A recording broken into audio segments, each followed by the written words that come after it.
Welcome to the B.F. Anderson Technical Report for September the 1st. Well, here's September. We get started. This is an interesting quote that you kind of need to think a little bit about. It's an interesting quote by Benjamin Graham. Now, Benjamin Graham taught at Cornell University. He was considered the grandfather of security analysis. In fact, he wrote a book called Security Analysis. And one of his students was Warren Buffett.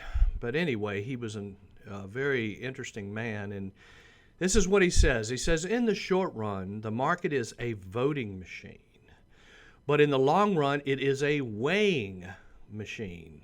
So if you really think about it, it's kind of like in the short run, you're getting buying and selling, yes, no, buy, sell, yes, no. And if the buyers, meaning people voting for your candidate, outnumber the number of people not voting for your candidate, then your candidate can win. So the best way to understand this is let's just look at a quick example of what I'm talking about.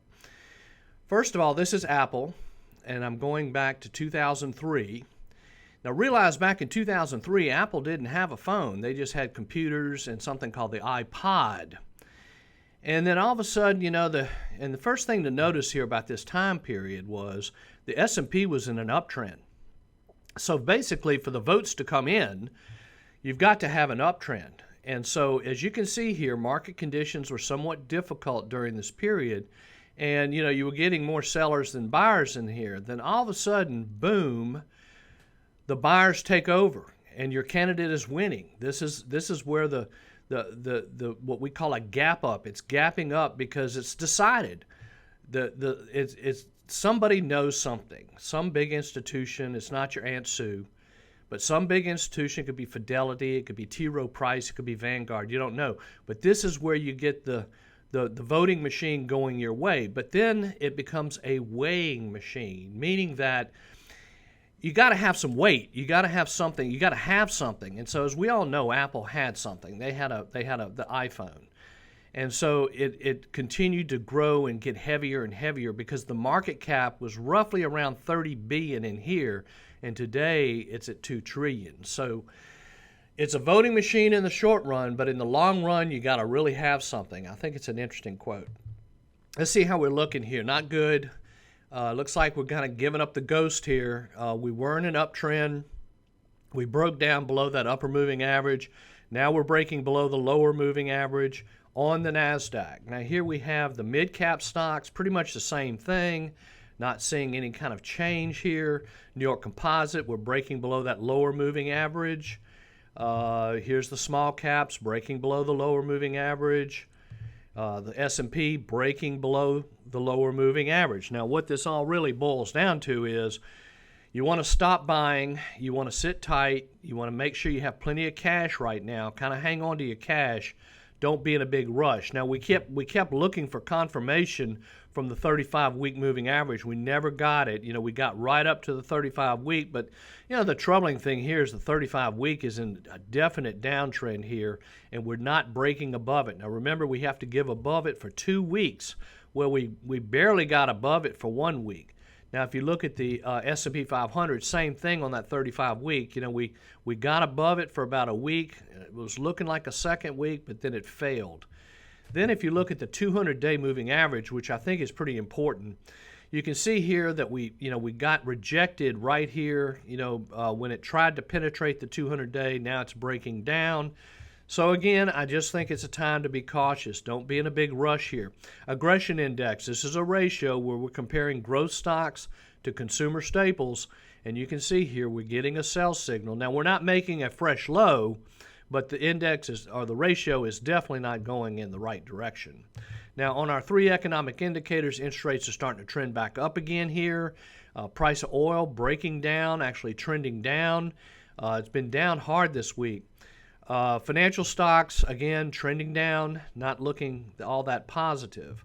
Now, on new lows, we're starting to get elevated new lows again. So, it's just a question here. The sellers coming back, well, it does kind of look that way. Now, on a high-yield corporate bond fund called the HYG, corporate bonds are kind of breaking down. This is kind of a recession indicator. When the corporate bonds are breaking down, it's 2 reasons. One, people worried about defaults, and also they're worried about higher interest rates. Renaissance Fund. This is an IPO fund. This is all the stocks in this fund that went public in the last couple of years, breaking that lower moving average. So the growth stocks are not outperforming here. Trend strength has gone to zero. We got up to almost, over 50% on the NASDAQ, has completely broken down. We're down to 0%.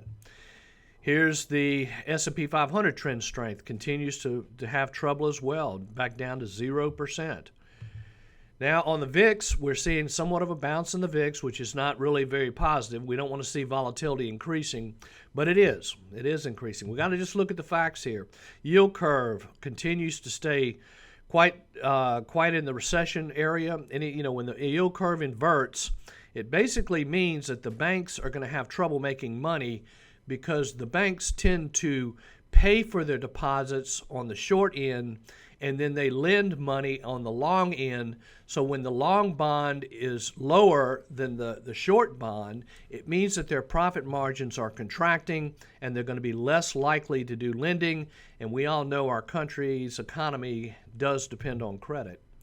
Now on these stocks here, these are the top 5 that we're getting in our database. This is not a buy list, it's just a watch list.